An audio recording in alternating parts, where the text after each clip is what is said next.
ನಾವು ಒಕ್ಕಲಿಗರು ಹೊಂಚ್ಕೊಂಡು ಮಾಗಡಿ ಕೆಂಪೇಗೌಡನವರು 7 ಜನ ಅಣ್ಣ ತಮ್ಮಂದ್ರಿದ್ರೆ ಒಬ್ಬಳು ತಂಗಿ ಏನು ಅದ್ದೂರಿಯಾಗಿ ಚೆನ್ನಾಗಿ ಸಾಕಿದ್ರೆ ವಯಸ್ಸಕ್ಕೆ ಬಂದು ಮೆಜಾರಿಟಿಗೆ ಬಂತು ಮಗು. ಈ ಆಳಾದು ಚಿಕ್ಕರು ಕಣ್ಣು ಹಾಕಿಬಿಟ್ರು, ಯಾರೋ ಕೆಂಪೇಗೌಡರ ತಂಗಿ ಮೇಲೆ ಚಿಕ್ಕರು ಕಣ್ಣು ಹಾಕ್ಬಿಟ್ರೆ ಪಾಪ ಹೆಂಗೆ ಹತ್ತು ಬಿದ್ದು ಹೆಂಗೆ ಗೊತ್ತಾಯ್ತಂತೆ.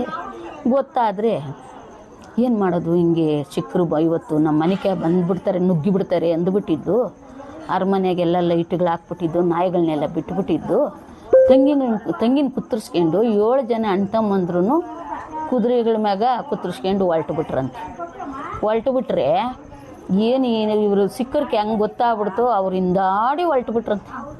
ಅವರು ಇವರು ದೊಡ್ಡದೊಂದು ಸಮುದ್ರ ಅಡ್ಡ ಬಂದ್ಬಿಟ್ರೆ ಏನು ಮಾಡೋದು. ನಾವು ಈ ಸಮುದ್ರದ ಎಲ್ಲ ನನ್ನ ತಂಗಿನ ಹಾಕ್ಕೊಂಡು ಬಿದ್ದೋಗನ, ಅವ್ರ ಕೈಗೆ ಮಾತ್ರ ನಮ್ಮ ತಂಗಿನ ಕೊಡಬಾರ್ದು ನಮ್ಮ ತೀರ್ಮಾನ ಮಾಡ್ಕೊಂಡ್ರೆ ಆವಾಗ ಯಾರೋ ಒಬ್ಬರು ದೊಡ್ಡವನಿದ್ದು ಯೋಚನೆ ಮಾಡಿ ಹೇಳ್ದಂತೆ, ನಾವು ಸಾಚ್ವಾದ ಒಕ್ಕಲಿಗರೇ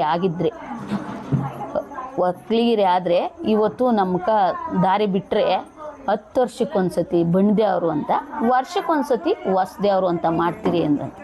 ಸಮುದ್ರ ದಾರಿ ಬಿಟ್ಬಿಡ್ತಂತೆ. ಈ ಕಡೆ ಗಡ್ಡೆಗೆ ಅವರು, ಆ ಕಡೆ ಗಡ್ಡೆಗೆ ಇವರು. ಆವಾಗ ಏನು ಮಾಡಿಬಿಟ್ರು, ತಂಗಿನ ಕುತ್ತರಿಸ್ಕೊಂಬಿಟ್ಟಿದ್ದು ಹೋಗ್ಬಿಟ್ಟಿದ್ದು.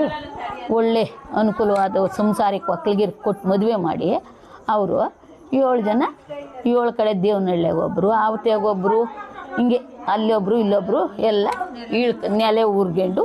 ಅದಕ್ಕೆ ನಾವು ನಮಗೇನು ಅಕಸ್ಮಾತು ತೊಂದರೆ ಆದ್ರೂ ನಾವು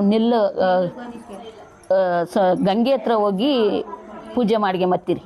ನಮ್ಮ ಗುಂಪು ಹೊಸದೇವ್ರು ಮಾಡೋಕ್ಕೆ ಏನಾನ ಅಮಂಗ್ಲ ತೊಂದರೆ ಅದೇ ಅಂದರೆ, ಯಾರೋ ಸೀರಿಯಸ್ ಅಂದರೆ ಹೋಗ್ಬಿಟ್ಟು ಗಂಗೆ ಹತ್ರ 1-5 ಜನ ದೊಡ್ಡವ್ರು ಹೋಗಿ ನಮಸ್ಕಾರ ಮಾಡ್ಕೊಂಬರ್ತಾರೆ. ಸೇಮ್.